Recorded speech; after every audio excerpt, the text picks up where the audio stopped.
लाखो भाविकांचं श्रद्धास्थान म्हणून ओळखल्या जाणाऱ्या श्रीदेवी आई भराडीच्या जत्रोत्सवाला आजपासून सुरुवात झाली।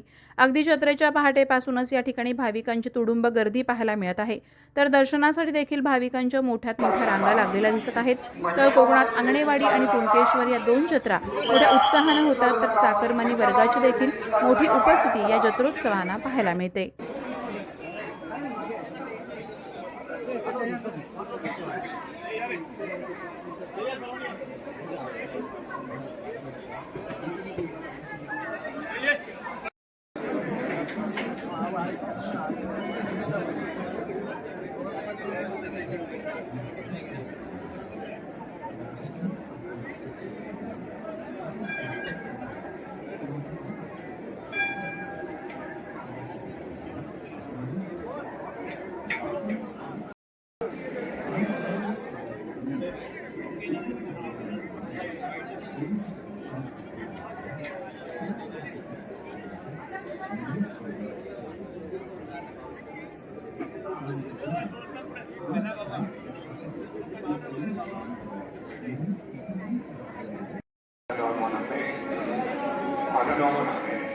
आपण बाहेर यायचं आणि ते आपले नियंत्रण कक्षाशी संपर्क करायचं आहे। या ठिकाणी जे आपले पंढरपूरवरून आलेले स्वयंसेवक आहेत त्यांना